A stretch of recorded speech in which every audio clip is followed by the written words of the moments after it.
Vamos a comenzar una nueva serie hoy. No puede ser tan larga, creo yo. Pero es una serie que va a correr las 3 cartas del apóstol Juan, escritas casi al final de la Biblia. Están por ahí cerquita.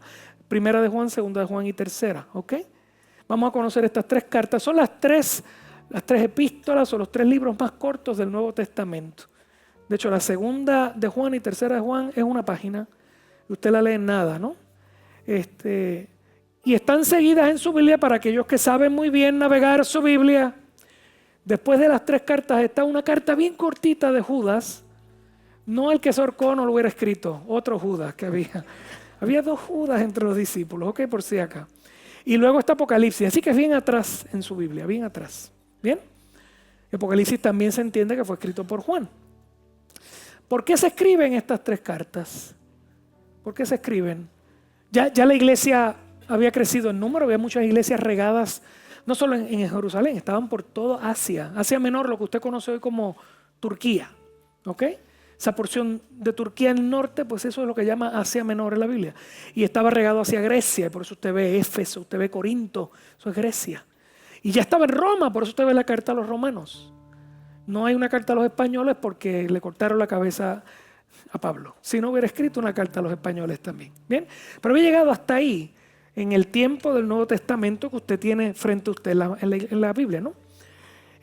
Y cada congregación ya era local, ya había un grupito local que se reunía en alguna casa, no había templos, no había media, no había música, lo que había era gente se reunía en las casas y había a través de toda la ciudad casas, usualmente casas de gente adinerada que podía recibir, ¿verdad? Mucha gente, es decir, la iglesia tenía gente adinerada, gente pobre y tenía que ser una casa grande que pudiera llegar un grupo de personas y estar allí.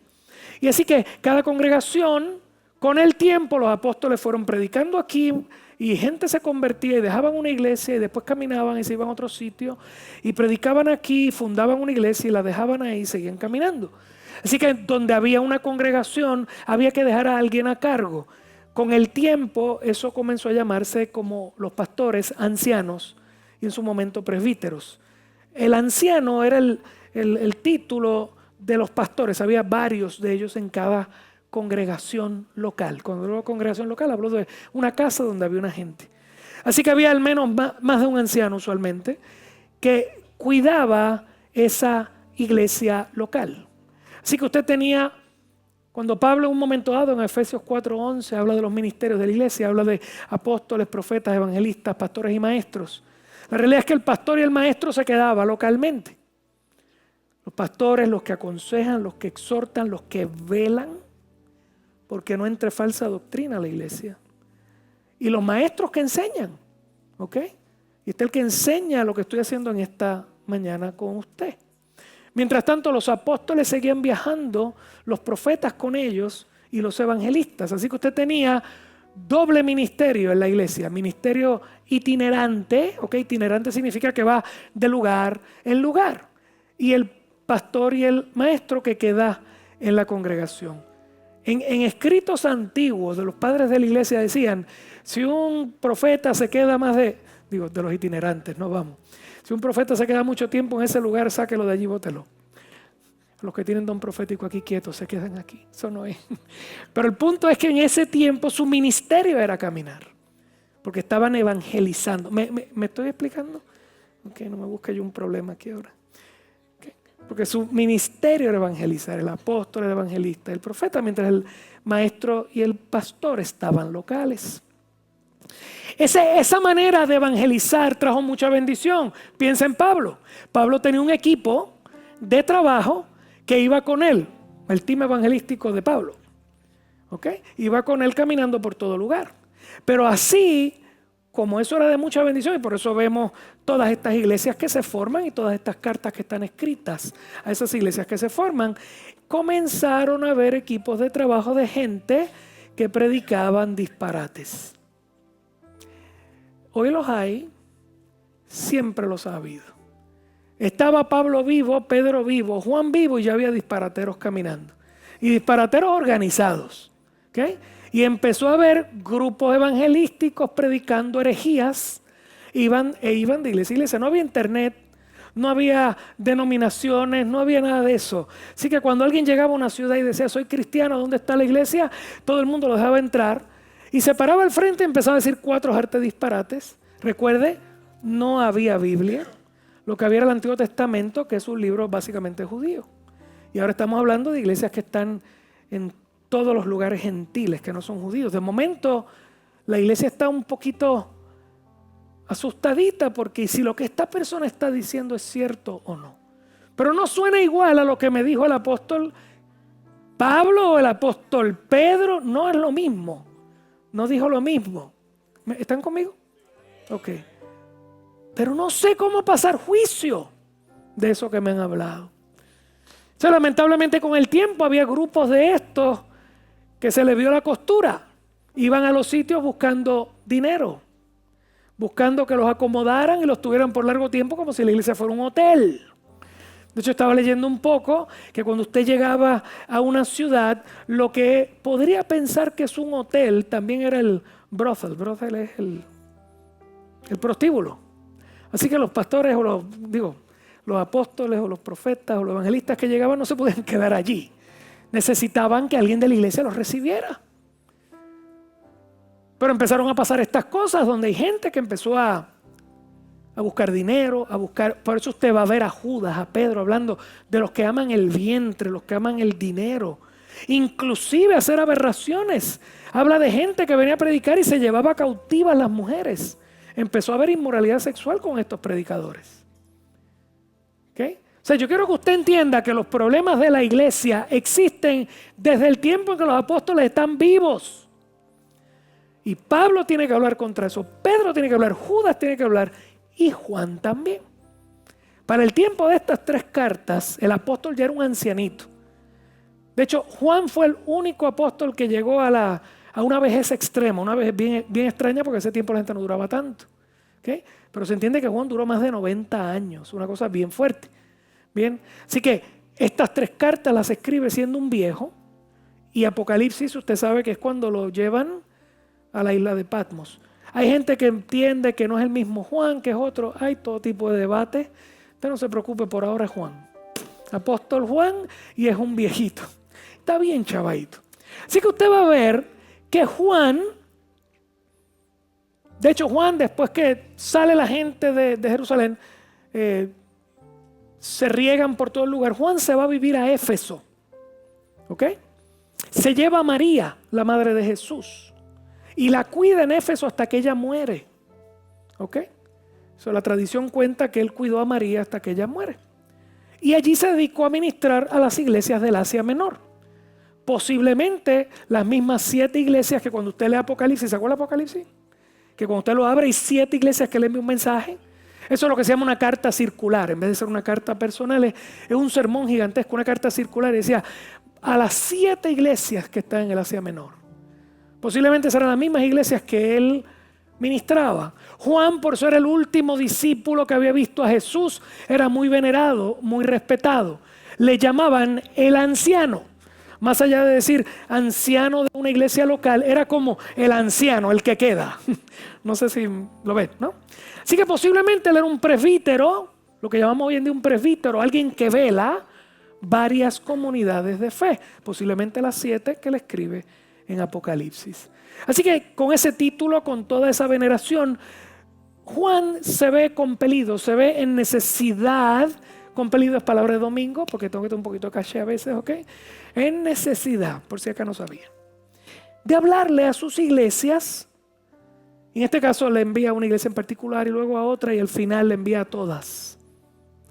Un problema que estaba ocurriendo en esas jurisdicciones, nada diferente a lo que le pasó a Pedro, lo que le pasó a Pablo. Escribirle a la iglesia cómo lidiar con el problema de la falsa doctrina sin perder el amor.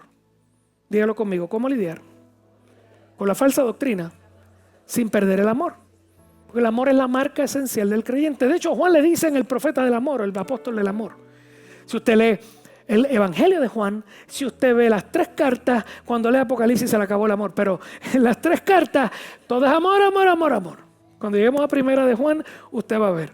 Lo repite y lo repite. Y, ay, Dios mío, ya, te quiero, ya, déjame.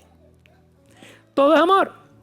Bien, así que la marca esencial, de hecho yo quiero que usted entienda que el Señor es bien bueno con nosotros. Nosotros venimos de haber estudiado lo que es devoción con Dios, lo que son las disciplinas espirituales que hacen que crezca el carácter de Dios en mí.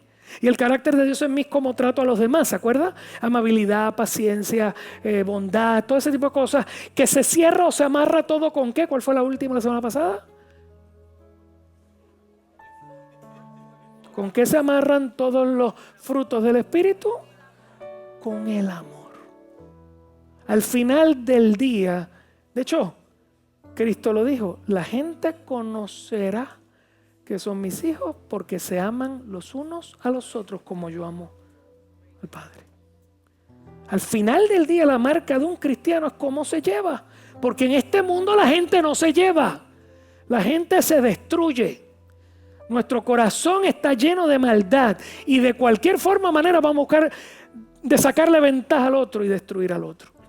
Y cuando se junta gente que ni se conoce ni tiene interés el uno por el otro, ni le puede sacar beneficio a ninguno, y de momento empiezas a amarlo de una manera profunda, hay algo que está operando ahí, se llama el Espíritu Santo, que está poniendo el amor de Dios en nosotros hacia los demás. ¿Okay? ¿Sí o no?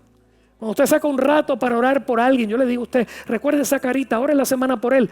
Usted está mostrando amor. Usted no tiene por qué orar por nadie, ore por usted. Por sus cosas, bien egoístamente como hacemos en el mundo. 1 para mí, 2 para mí, 3 para mí, todo para mí. Pero de momento empiezo a orar por los demás. Empiezo a llamar a los demás, empiezo a buscar a los demás, empiezo a ver cómo están. ¿Y qué me ha dado a mí? El Robin Hood, que amo a todo el mundo. El amor de Dios. Me siguió. Así que Juan al final del día dice, la marca de las iglesias es el amor.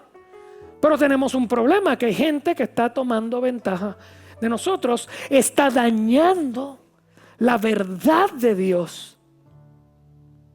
Y si se daña la verdad, se daña la iglesia.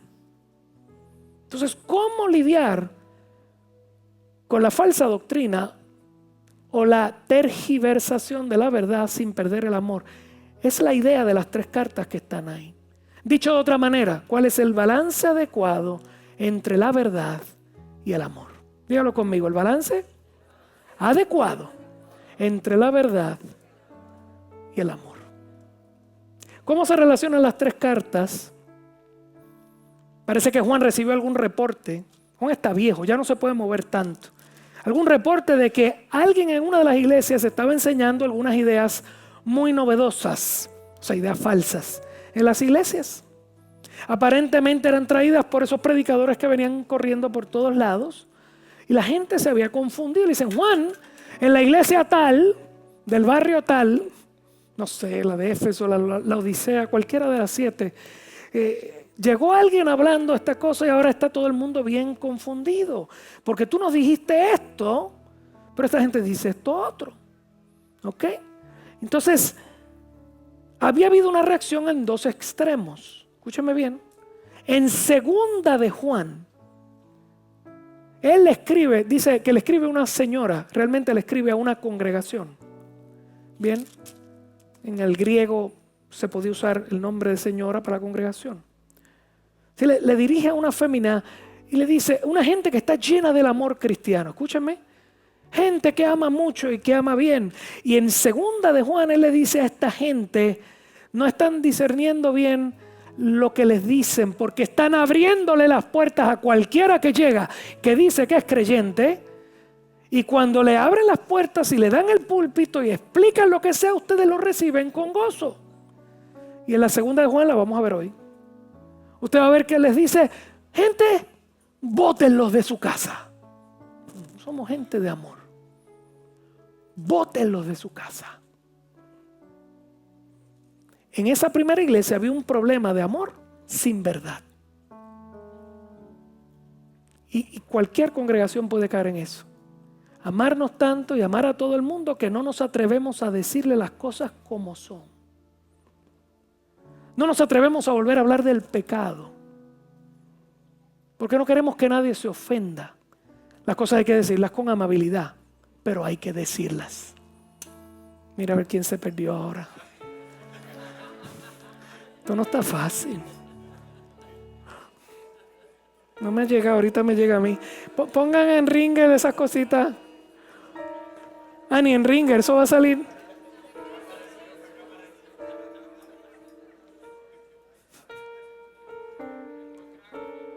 Ah, que ya lo encontraron. ¿Pues para qué me lo dicen? Díganselo a la familia. Gelado. Yo sé que es importante. Así que esta primera, lo vamos a ver hoy, es una congregación que le abre la puerta al que sea. Un problema de mucho amor sin verdad. Diga conmigo, amor sin verdad.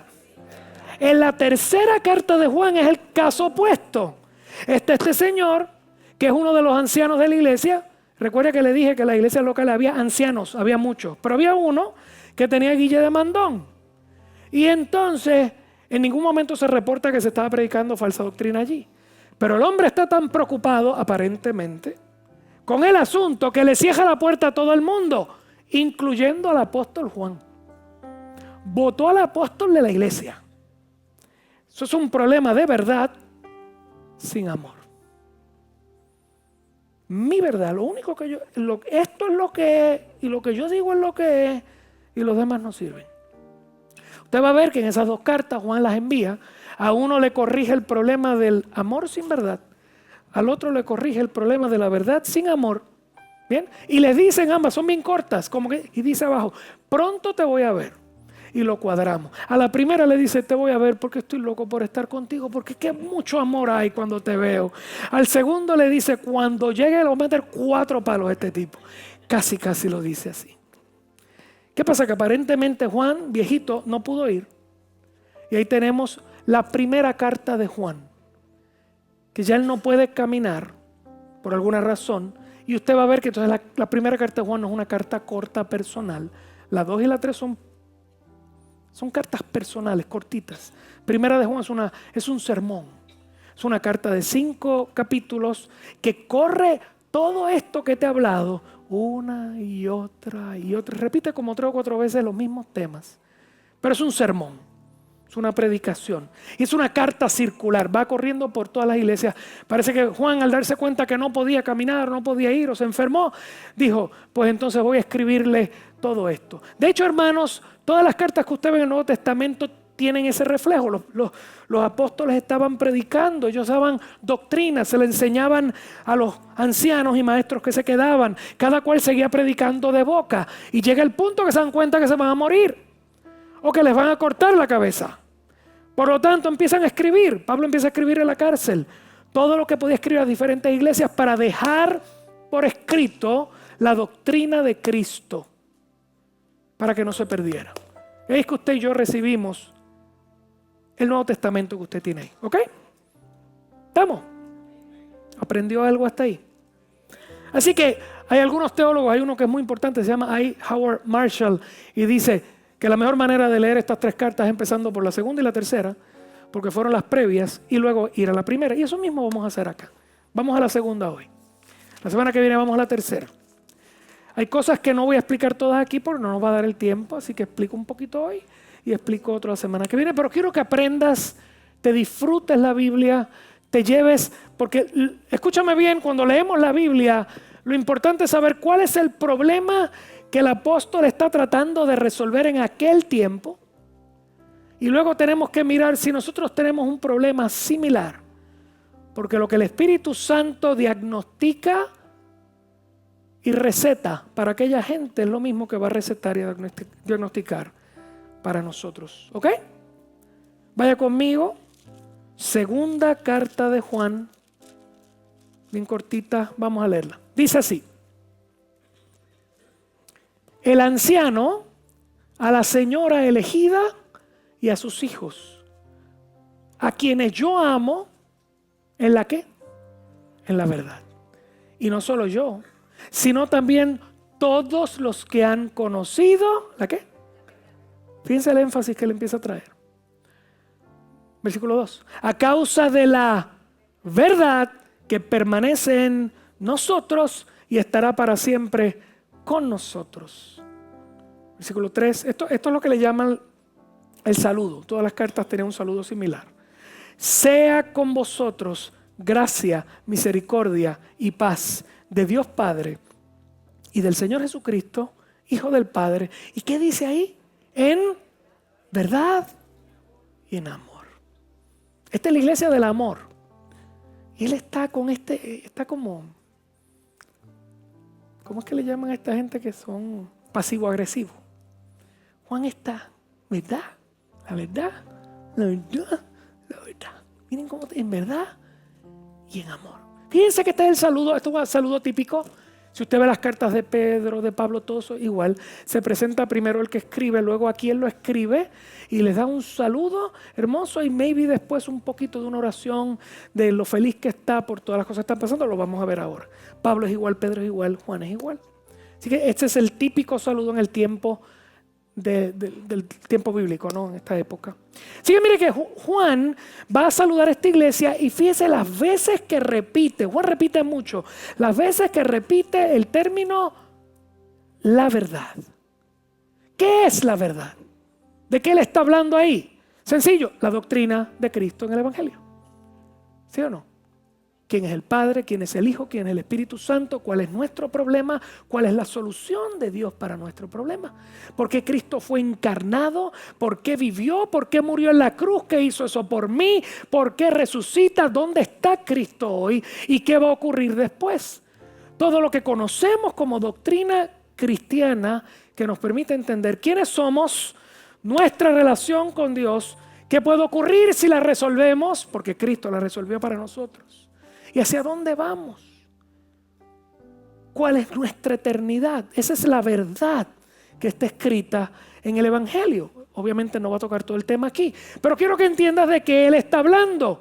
Las cosas que has escuchado de todos los apóstoles que vinieron a predicarte, en este caso él, que escuchó directamente de Cristo las verdades del Evangelio, que vio, que entendió, que recibió el Espíritu Santo y conoció las cosas de Dios y se las explica a esta gente. ¿Y qué es la verdad? Di conmigo, la verdad es la doctrina del Evangelio de Cristo. ¿Por qué él toca tanto el tema a esta gente? Está haciendo embocadura, está empezando a decirle, es importante creer y defender lo correcto. Es importante creer y defender lo correcto. Nuestra relación con Dios es verdad y amor.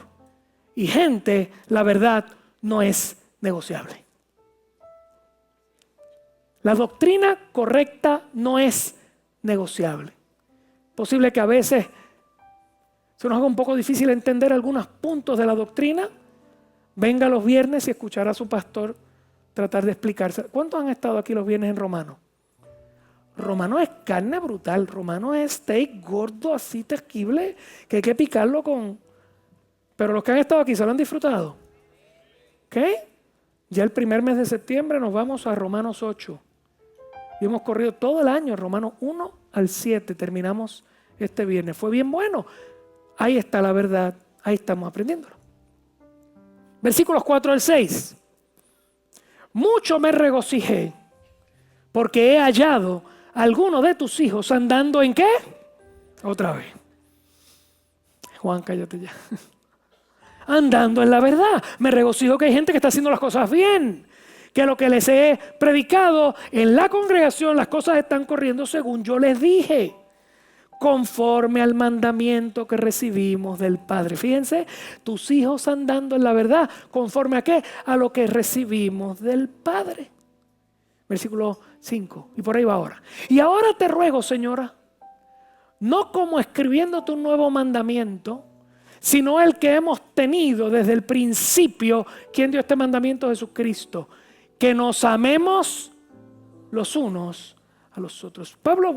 Juan vuelve a tocar el tema del amor. Dice, el primer mandamiento, el que tú llevas muy bien, y te lo recuerdo porque sé que lo haces muy bien.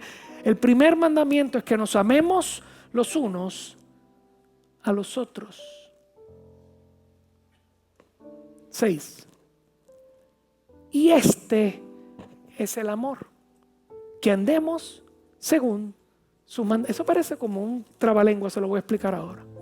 Y este es el amor, que andemos según sus mandamientos. Y este es el mandamiento, que andéis en amor, como vosotros habéis oído desde el principio. Le dije que Juan repite mucho las cosas. Bien, Juan está contento de saber que esta congregación está firme en la doctrina bíblica, que hay gente que la está viviendo bien, escuche, que viven cada día aplicando el mandamiento de Dios. ¿Cuál es el mandamiento principal? Cuando se lo preguntaron a Jesús, ¿qué él dijo? Amarás al Señor tu Dios con todas tus fuerzas, toda tu mente, toda tu alma. Y Jesús dijo, hay un segundo que viene después del primero. Amarás a tu prójimo como a ti mismo. Así que, ¿cuál es el mandamiento principal? Que os amen los unos a los otros. Porque si lo haces de corazón y en verdad, según el Espíritu pone en tu corazón, la gente va a saber que allí mora Dios. Donde la gente se ama y se cuida, allí mora ¿quién? Dios. ¿Cómo aplico ese mandamiento? Ese primer y grande mandamiento. Juan dice un trabalenguas aquí, pues andando según sus mandamientos. Y tú, ¿pero de qué está hablando? El gran mandamiento es que ames a Dios y ames los unos a los otros. Y después dice, ¿y cómo se ve ese mandamiento de que nos amamos? Que apliques todos los mandamientos del Señor. Gente, ¿cuáles eran los mandamientos del Señor? Solo hablamos el viernes aquí. ¿Recuerdan los mandamientos de Moisés allá en el monte Sinaí? ¿Se acuerdan? Los primeros 3 tenían que ver con mi relación con el Padre. Pero los próximos tenían que ver con mi relación con los demás. No adulterarás, ¿se acuerdan? No codiciarás, no robarás, no dirás falso testimonio. Tiene que ver con tratar bien a los demás. Dice, entonces, ¿cuál es el gran mandamiento? Que ames a los demás como a ti mismo. ¿Y cómo se aplica? En nuestras relaciones diarias los unos con los otros. Y Juan está diciendo, me da gusto saber que se están amando un montón. Que se están cuidando un montón. Quiere decir que recibieron la doctrina de Cristo, la entendieron y la están llevando a cabo. Una iglesia de amor, una iglesia de cuidado, una iglesia que la gente los mira de afuera y dicen, excelente. Nosotros vamos por ahí. Ay Dios, nadie lo cree. Miren, si el guille que yo me doy afuera cuando alguien me pregunta cómo está la congregación y yo...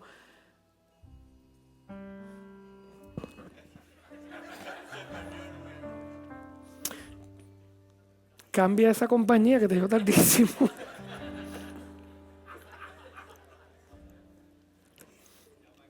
Ya para que ella se murió. Es broma, es broma. Cuando la gente me pregunta acerca de esta congregación... Lo voy a decir y si alguien se atreve a hacer uno. Gracias, Señor, que en nuestra congregación no hay chismes, no hay revoluciones, no hay divisiones. Esta casa nos amamos. Dese un aplauso a usted porque usted sigue los mandamientos del Padre. Eso no significa que seamos fáciles. No. Aquí hay fáciles y unos menos fáciles. Pero nos queremos. Nos mordemos la lengua y abrazamos. Y si hay algo hay que cortarlo de ahí rápido. ¿Sí o no? Y tenemos que aprender a ser amables los unos con los otros, pacientes los unos con los otros. Todas esas cosas que aprendimos durante estos últimos 6 meses. Porque eso es ser iglesia de Dios. La gente va a saber que Dios está aquí. Que conocemos su evangelio por la manera en que nos tratamos los unos a los otros, no por lo que decimos, no por lo que decimos, es cómo se ve el ambiente acá. Cuando llega usted, a veces hay gente que yo sé que es awkward, para algunos de ustedes que oren los unos por los otros. Yo sé que no todos somos iguales, hay gente que es bien tímida, pero hermano, yo quiero que usted entienda por qué los mando a orar los unos por los otros. Porque el amor tiene que ser práctico. Si tú estás aquí, sales corriendo a tu casa y no vuelves a hablar con nadie en la semana, tú no te estás relacionando con la iglesia. ¿Ok? Prende el nombre de alguien. Como le he dicho en otras ocasiones, un ser humano normal, algunos que son fiesteros, pero un ser humano normal va a conocer 50, 60 personas en el span de su vida y sus amigos no pasan de 6 u 8. Eso te va a pasar aquí también. Hay 6 u 8 personas que son tu entorno. Tú los quieres, ellos te quieren. Eso no es hacer grupitos, eso es normal. ¿Ok? Y al menos eso los tiene que tener primero. Y aquí hay gente que yo creo que no tiene nada. Tiene que tener amigos aquí. Sí, eso es parte de una interacción saludable. Y luego, fuera de ese grupo, hay que bendecir a otros aunque no los conozcamos. ¿No? ¿Me entiende? Llorad con los que lloran, reír con los que ríen. ¿Qué tiene que ver? Tiene que ver con sentimientos, con emociones, con dar mi vida por otro. Y si lo practicamos, y aquí lo hacemos, y todo lo que yo he enseñado este último año, espero que lo hagamos aún más, para que la gente afuera venga y diga, aquí está el Señor. Porque esta gente tiene el amor de Dios que se le sale por las venas. ¿Lo vio? Ok. Tienen el amor de Dios que se les sale por los poros, no por las venas. Si se te salen por las venas te mueres, por los poros. ¿Lo entendieron? Ok. Otra vez. ¿Cómo aplico el que andamos en el mandamiento de Dios? Pues porque andamos en sus mandamientos. ¿Qué significa? Que estamos en comunión los unos con los otros, que aplicamos el fruto del Espíritu en nuestras relaciones, todo lo que aprendimos durante este semestre, y que ministramos a través de los dones espirituales. He hablado de eso 2 veces aquí, voy a volver a hablar después de esta serie. Cómo Dios me capacita espiritualmente para bendecir a la gente que está en necesidad. Y cuando tú te vas a orar por alguien, tú estás ministrando en el Espíritu y Dios te va a usar. Tú no necesitas un super predicador, un super apostolazo, no necesitas nada de eso. Necesitamos una iglesia que se cuide, que ore, que interceda, que ponga las manos encima del otro. Tienes que hacer cita con nadie. Tienes que agarrar el teléfono y llamar a uno de esos 5, 6, 7 que te ama y decirle, ora por mí que estoy en necesidad. Y que la persona que te ama sepa que te puede llamar en cualquier momento. Y tú vas a dejar lo que estás haciendo para interceder al Padre por él. Y que si hay que salir corriendo para ir a abrazar, vas a ir a abrazar. Y si hay una necesidad mayor, correrás a la iglesia. Hay una crisis y entre todos buscamos cómo ayudar. Y tú sabes, porque lo hemos hablado aquí, que gran parte del dinero que tú das aquí está guardado para bendecir. Eso no hay que decirlo, pero se bendice a toda la gente que está aquí cuando hay momentos de necesidad. Eso es ser iglesia. Y Juan está hablando de eso. Ustedes andan en esos mandamientos. ¡Qué lindo! Tu gente está brutal. Juan va a hablar de esto repetidamente en todas las cartas. Así que aguante que repetiremos lo mismo hasta un ratito. Pero se nos va a quedar. Y luego que él le dice, qué lindo, han aprendido la doctrina que les di porque se ve. Pero quiero advertirles algo. Se aman un montón, pero necesito que tengan un poquito de discernimiento. Versículo 7. Porque muchos engañadores han salido por el mundo, que no confiesan que Jesucristo ha venido en carne. Quien esto hace es el engañador y el anticristo. Mirad por vosotros mismos, para que no perdáis el fruto de vuestro trabajo, después que han luchado tanto, se rompa la iglesia en pedazos, sino que recibáis el galardón completo. Cualquiera que se extravía y no persevere en la doctrina de Cristo, no tiene a Dios. Fuerte, muy fuerte. El que persevera en la doctrina de Cristo, ese sí tiene al Padre y al Hijo.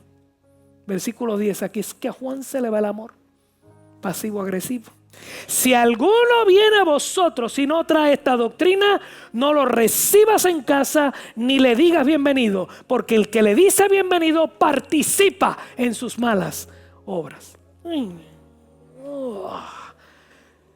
Aleluya.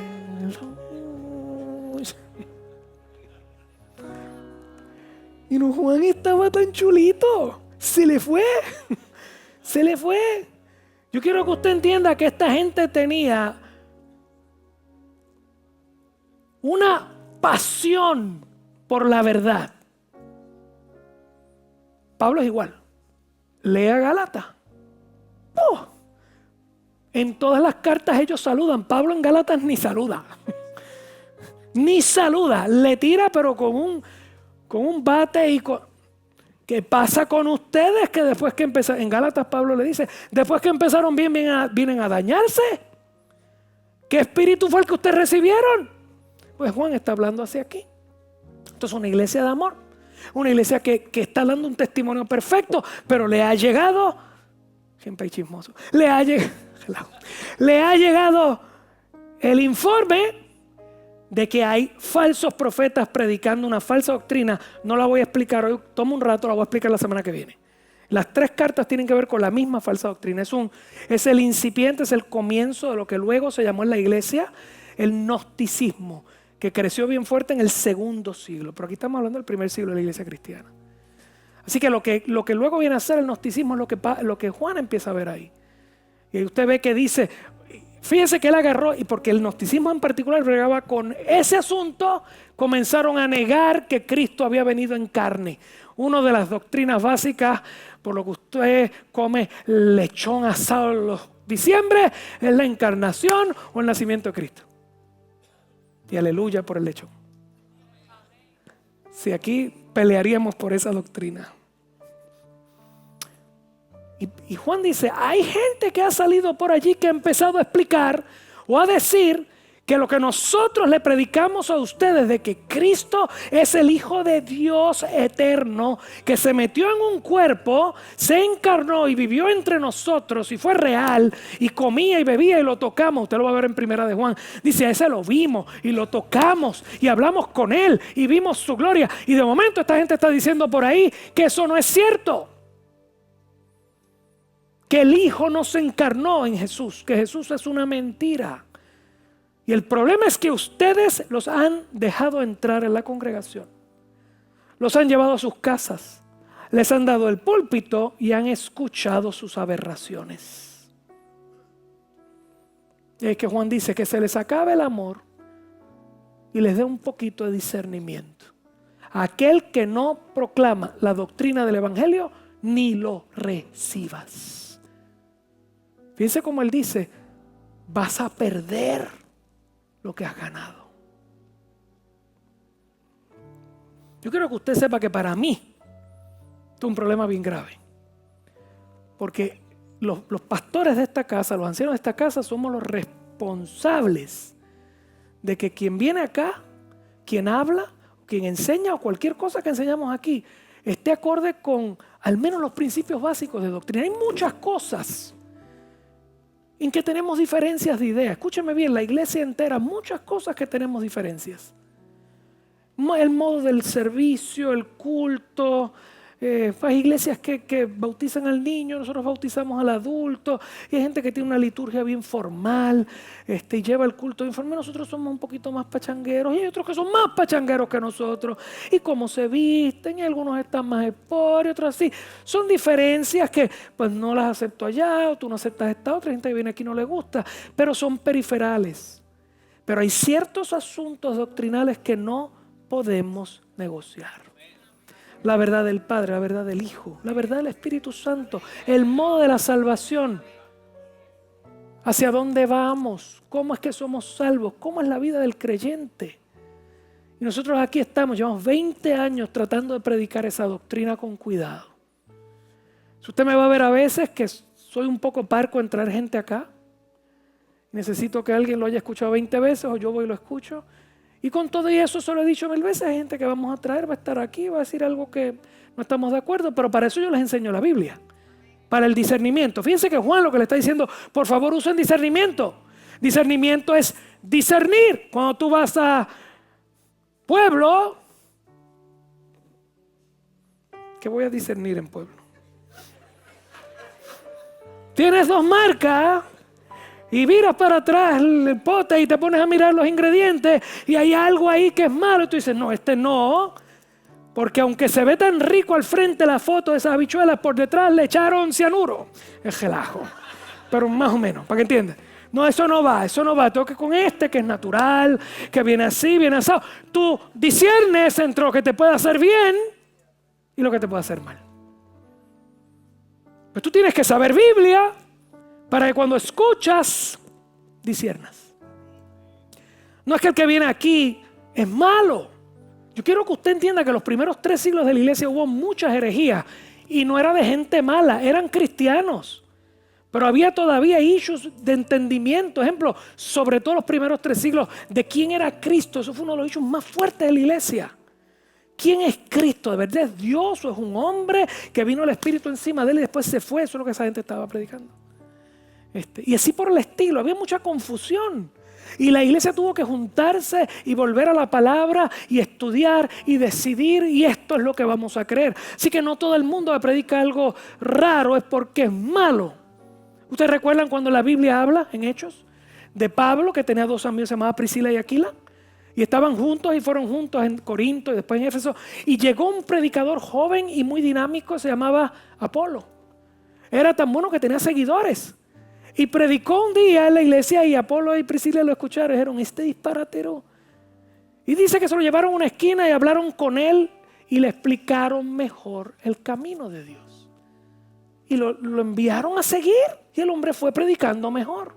Así que no necesariamente estoy diciendo que todo el que un día veamos acá dice algo que no es lo que yo le he predicado. Pues mire, vamos a discernir, no es su corazón. Pero llega el punto, Juan está ahí diciendo, esta gente es mala. Esta gente salió de nosotros y están empecinados, después que los hemos tratado de corregir, empecinados en hablar falsa doctrina. A esos no los puedes recibir. Y ahí se pone la cosa fuerte. Y empieza a ver, usted ve las redes, pero ¿por qué ustedes se dividen tanto?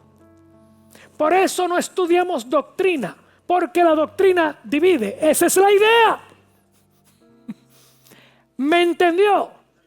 Ay, no explique doctrina, pastor, eso divide. Es que esa es la idea. Yo necesito saber dónde estoy parado. ¿En qué cosas estoy dividido que no son importantes? Por lo tanto, puedo abrazar a mi hermano, aunque no creamos exactamente lo mismo. ¿Y en qué cosas no lo puedo dejar entrar? Y eso es lo que Juan está trayendo aquí. ¿Por qué es tan importante estar firmes en la verdad mientras seguimos el amor? Escúchame bien, un desbalance de estos 2 principios, verdad o amor, va a hacer caer la iglesia. Una iglesia que ama a todo el mundo pero no sabe hablar la verdad, eventualmente se va a destruir. Una iglesia que se cree que lo sabe todo y no puede amar, pues lo que sabe no le ha pasado al corazón, se le quedó en la cabeza. Eventualmente se va a destruir. Porque nadie quiere ir a un sitio. Tengo calor. Estoy lindo, ¿verdad? Ya se acabó. Que no puedo. Alguien me vio tirando una vez eso y me dijo, como ven, y la gente se va a caer ahora. Bueno, si pasa.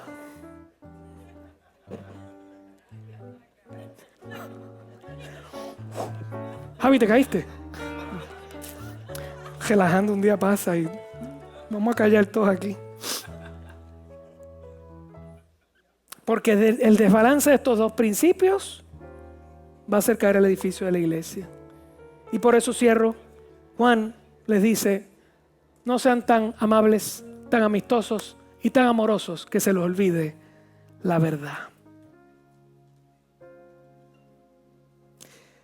Concluye la carta. Versículos 12 y 13. Léalo conmigo, cerramos aquí. Tengo mucho... Otra vez. ¿Cuánta gente se ha perdido hoy? 1, 2 y 3. Tengo muchas cosas que escribiros, pero no he querido hacerlos por medio del papel y tinta. Pues espero ir a vosotros y hablar cara a cara para que nuestro gozo sea, en este caso de la iglesia que es tan amorosa, le está loco por verlo porque cuando se ven es una fiesta. La semana que viene veremos la otra carta donde dice cuando lo vea, lo agarro. Y donde lo coja, 3 pescozones. Eso es la semana que viene. Pero ahora está feliz, quiero verte. Y yo quiero que me entiendas algo. Y es un principio que está ahí, que no es exactamente lo que él quiere hablar, pero es importante para nosotros. Dios te bendice cuando vienes a congregarte. Es lindo llamarnos, es lindo ver las redes, es lindo ver un buen predicador de vez en cuando. Y hasta las predicaciones de aquí. Pero Dios te bendice aquí. Cuando los vea cara a cara y nuestro gozo sea cumplido. Hay algo que Dios hace en tu espíritu y en tu corazón que no lo puede hacer en tu casa. Tienes que cuidar la disciplina de congregarte. ¿Okay? Inclusive cuando hay días que no son tan buenos, que no le estás pasando bien con un hermano en la fe, tienes que cuidar la disciplina de congregarte. ¿Ok? Se lo dije antes, se lo vuelvo a decir ahora. Viernes Santo.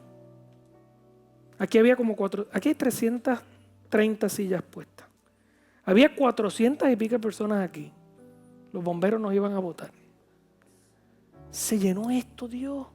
Entonces, Joey estaba dando vueltas por todos lados. O sea que Joey es el que los conoce a todos ustedes. Yo no me sé los nombres, pero él es el que sabe. Joey, ¿esta gente quién es? Visita. Me dice, no, todos son de aquí. El promedio de gente aquí los domingos es de 280 a 300 personas. O sea que todos los domingos aquí faltan 150 a 170 personas de esta iglesia. Aleluya.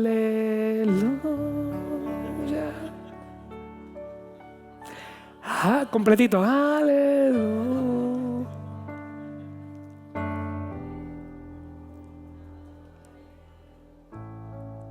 Vienen una vez cada 2 meses. El verano y el invierno le da frío y en primavera están recogiendo girasoles, no sé qué, y vienen una vez cada 5 semanas aquí. Entonces no sé si es que se llaman, te toca a ti, pues yo no voy. No puede ser. O sea, el problema es que ahora mismo hay 150 personas que no me escucharon decirlo. Vamos a poner como Juan, pasivo-agresivo. Uno no puede ser tan irresponsable. Aleluya.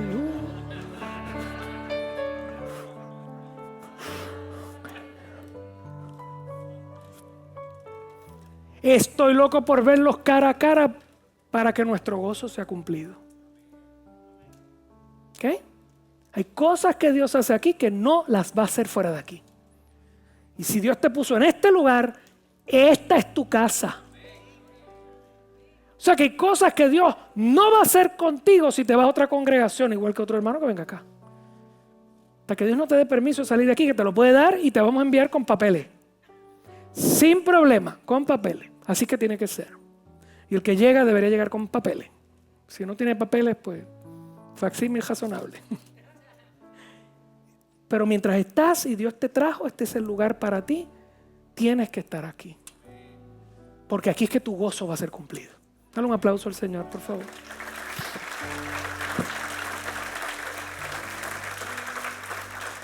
Así que cerrando, no puede ser. Las 11:30 yo acabé. Pero fue como el grano, ¿verdad? El amor entre nosotros es la prueba de que somos hijos de Dios. Repito, todo el mundo aquí. El amor entre nosotros es la prueba de que somos hijos de Dios. Pero este amor tiene que ser atemperado con la verdad de Dios. ¿Y qué es la verdad? Los principios bíblicos que definen nuestra fe y que no son negociables. Yo quiero que usted entienda, esto lo voy a hablar hoy con los chicos y es lo que hemos estado hablando todo el tiempo. Nosotros vivimos en una época relativista. Este último siglo ha sido un siglo intensamente difícil para las filosofías del ser humano en contra de la filosofía cristiana de vida. Los cristianos creemos que Dios es eterno, que Él existía en el pasado. Los cristianos creemos que Él hizo una creación y nos puso ahí a nosotros un lugar perfecto para relacionarnos con Él y con el mundo que Él creó. Y que nosotros le dimos la espalda a Dios y que la situación de vida del ser humano en esta tierra tiene que ver con esa rebeldía. Por eso hay muerte, destrucción, hay enfermedad y decaimiento. Y hay todo tipo de pecados. Y los cristianos creemos que nuestra situación con Dios es de muerte, porque la Biblia lo dice. La paga del pecado es ¿qué? Muerte. Estamos todos destituidos de la gloria de Dios. Y que Él en su misericordia, por su propia iniciativa, decidió hacer algo para cerrar el cerco o el abismo que había entre nosotros. Y Él mismo desciende y se viste de hombre. Y agarra el pago que le debemos, que es nuestra vida, y la pone por nosotros. Para que todo aquel que en Él cree no se pierda, mas tenga ¿qué? Vida eterna, porque los cristianos creemos que hay eternidad. Que el aquí y ahora no es lo único que existe. Resulta que las filosofías que nos están vendiendo en la universidad de nuestros chicos, y filosofías que te venden en los anuncios de televisión, radio, en todo lugar, es otra. Es la filosofía secular. Yo no sé si existe el futuro. Yo no sé si existe eso que dice la Biblia. Por lo tanto, me ubico en el aquí y el ahora. De hecho, esto existía desde el tiempo de Pablo. Pablo lo escribe cuando dice, y esta gente dice, comamos y bebamos, que mañana moriremos. No hay más nada. No sé lo que hay después de esto. ¿Ok? Y bajo esa filosofía que vivimos hoy, estamos en el punto que se llama el relativismo. Diga conmigo relativismo. Donde cada cual define su verdad. Si funciona, si lo siento bien. Eso fue. La última vez hablé con los chicos del existencialismo. Si se siente bien, debe estar bien. Y hoy vamos a hablar del pragmatismo. Si funciona, está bien. Si lo que hago me gusta, debe ser bueno. Si a ti no te gusta, no es bueno para ti, pero es bueno para mí. Si lo que hago funciona en mi vida, está bien. Si no funciona contigo, problema. Esa es tu verdad y yo tengo mi verdad. La gente hoy vive así y te lo dicen. Te lo dicen. Yo tengo mi verdad, tú tienes la tuya, tú allá feliz con la tuya, no te metas con la mía. Gente, eso no es sostenible. Porque un día tu verdad y la mía van a ¿qué? Y el día que choquen, ¿quién es el juez entre nosotros? Si lo otro que hizo esta sociedad es decir que Dios no existe. Así que si no hay juez, nadie puede pasar juicio. Tu verdad y la mía van a chocar y nos vamos a destruir. De hecho, nosotros estamos viendo el colapso de la sociedad occidental en este tiempo. Por eso lo que Juan dice es tan importante para nosotros. La iglesia tiene que pararse en la verdad de Dios. Y no puedo cambiar el mensaje porque a ti te está funcionando algo que acá dice que está mal. Lo que es malo está mal aunque todo el mundo lo haga. Y lo que está bien aunque nadie lo quiera hacer. Y la iglesia está como baluarte y columna de la verdad. Dale un aplauso al Señor.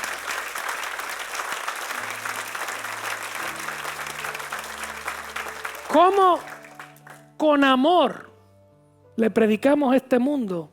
El camino por donde andas te va a destruir, porque eso está mal aunque te guste o te funcione, te va a destruir. Y si no te destruye en esta vida, te destruye la que viene. De eso está hablando Juan. Y esa es la aplicación para nosotros hoy. Que cuidemos lo que creemos y que amemos. Las dos cosas tienen que ocurrir.